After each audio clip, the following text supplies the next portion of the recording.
सामान तर सर्व पॅकिंग झालं. आता बस निघायचा वेळ होऊन राहिला. कुठे गेले काय माहिती. आईनं एवढं मोठं सामान देऊन दिलं, डाळ लोणचं पापड सगळंच देऊन दिलं. आता एवढा भारी बॅग झाला, काय माहिती घेते का नाही घेत ते. पण काय काय घेतलं म्हणून एवढं वजनी म्हणून याच्यात. पण आईची माया लयच वेगळी राहते, लयच वेगळी राहते आईची माया.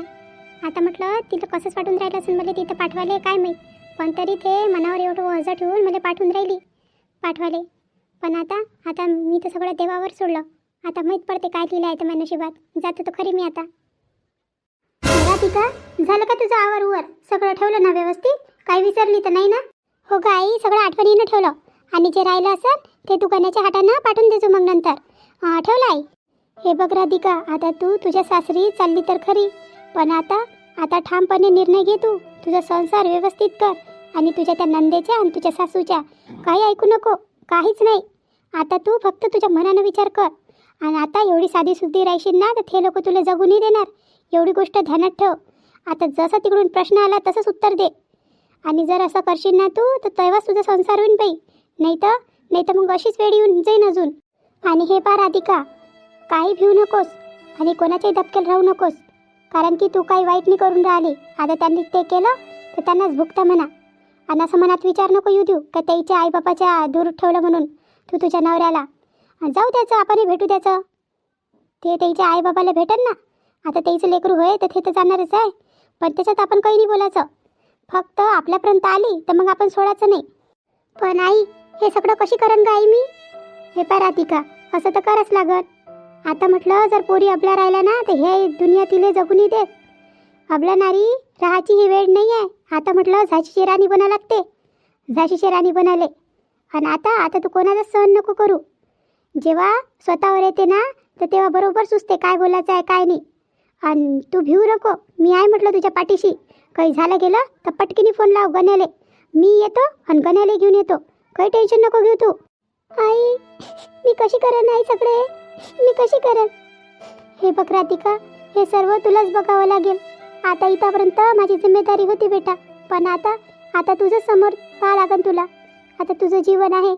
आता तू जर ठामपणे उभी राहशील, स्वतःचे निर्णय स्वतः घेशील तर तुझ्या आयुष्यात कधीच दुःख येणार नाही. आता असा तुझा साधेसुधापणा सोड. ह्या साधेसुधेपणात म्हटलं तुझं खूप त्यांनी फायदा करून घेतला, फायदा उचलाले.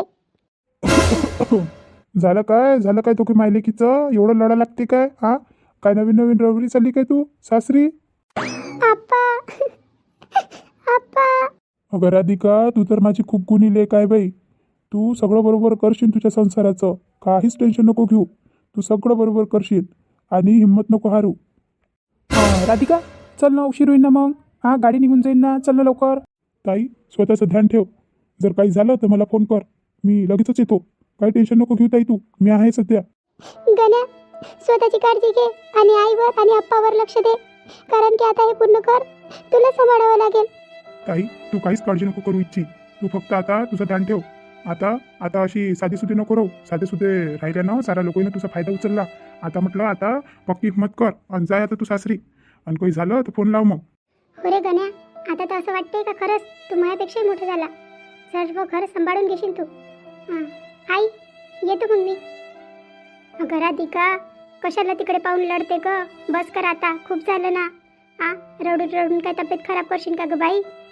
चला मग आप्पा, येतो आम्ही. आणि तुम्ही काही काळजी नका करू राधिकाची. आता राधिकाला सांभाळणार आहे म्हटलं मी. आता तिले काहीच नाही होऊ देणार म्हटलं. आणि तिच्यावर कोणतीच गोष्ट येऊ नाही देणार. तुम्ही विश्वास ठेवा माझ्यावर. आता जातो मग आम्ही. उशीर होऊन जाईन ना मग गाडीले. जातो. बापू, मी येतो तिथपर्यंत. चला तुम्ही. हो.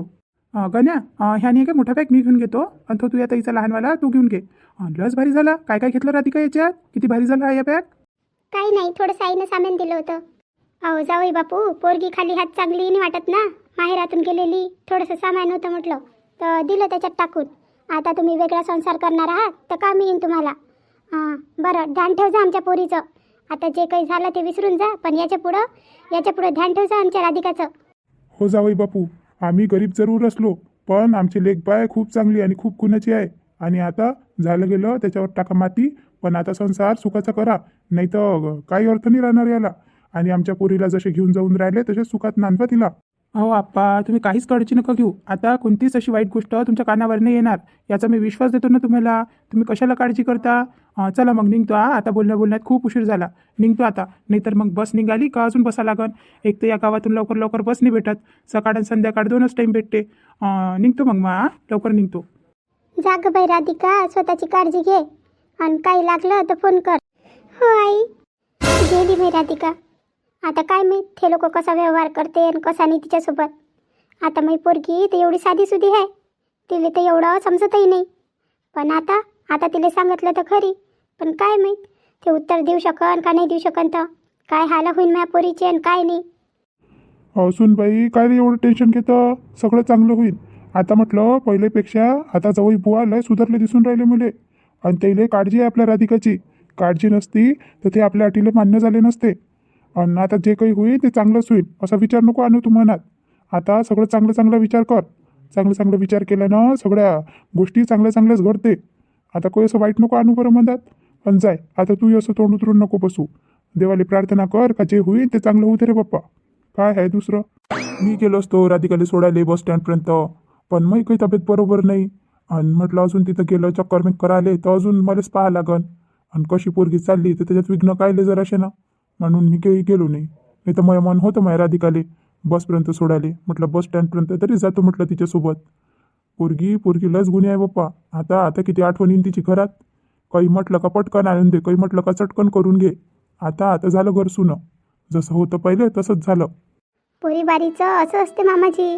2 दिवसाची आस लावून देते आपल्याला आणि चालले मग त्याच्या घरी आणि आपलं घर सुनं करून देते. सुनबाई, लय वेळची गेली. आता भेटली असं नाही येईल बस. गण्या आला नाही अजून वापस. आता जवळ असताय बस स्टँड. हो ना, आतापर्यंत तर गण्यानं येऊन झालं पाहिजे होतं. बस चुकली का काय माहीत, आलाच नाही अजून. गण्या आला काय? तूच गोष्ट करून राहिलो होतो. भेटली काय बस राधिकाले? जागा गिगा भेटली बसमध्ये? चांगल्यानं बसली ते? सामान गिमान ठेवून दिलं का तिचं बरोबर? सामान द्या लागत होतं तिच्याजवळ बरोबर व्यवस्थित. खिडकीजवळ बसवा लागत होतं. तिला मग प्रवास सहन नाही होत, मग तिचा जीव मैमय करते. चांगल्यानं बसून द्यायला पाहिजे होतं त्या. आता गेला होता तर तू. अगं आई, दम तर घे. एका श्वासात किती बोलतं?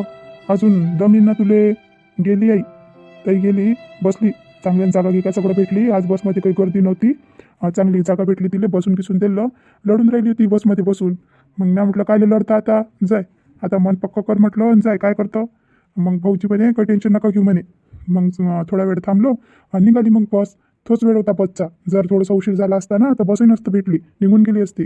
हो काय, बरं झालं ना भेटून गेली तर. आई, मी जरासं बाहेरून येतो. जरासं बाहेर बसतो. बरं जाय मग. मी तिकडून येतो, कामवालीच्या इकडून विचारून येतो उद्याचं काय आहे तर. आज तर मी गेली नाही, राधिकाची आहे ना. आता उद्या काय करण घरी राहून. मी विचारून येतो माझ्या कामाचं. चालली जाईन मग उद्या. पोरगी होती घरात तर काहीच टेन्शन नाही राह. बाहेरही गेलं, इकडे गेलं, तिकडेही गेलं. आता कामही करणं आहे आणि सगळं घराचंही आहे. पोरगी बारगी राहिली घरात तर काहीच नाही राहत. पण पोरी बारीला किती दिवस ठेवणार आहे? त्याला तर त्याचं जीवन लागलंच आहे, त्याचा संसार लागलाच आहे आणि शेवटी जाणंच आहे त्याला. आता जेव्हापर्यंत सून येत नाही घरात तेव्हापर्यंत असंच आहे. इकडे दगदग, तिकडे दगदग. पहा मित्रांनो, अशी आहे राधिकाची कहाणी. गेली आता तुमची राधिका तिच्या सासरी. आता तिच्यासोबत काय होते काय नाही पहा आता पुढच्या भागात. तेव्हापर्यंत आम्हाला रजा द्या. आणि तुम्ही आमचे व्हिडिओ तर बघत आहे पण आम्हाला सबस्क्राईब नाही करत. प्लीज आम्हाला सबस्क्राईब करा आणि लाईक तर नक्कीच करा. आणि आता आम्ही उद्या व्हिडिओ टाकू, तेव्हापर्यंत आम्हाला रजा द्या. धन्यवाद.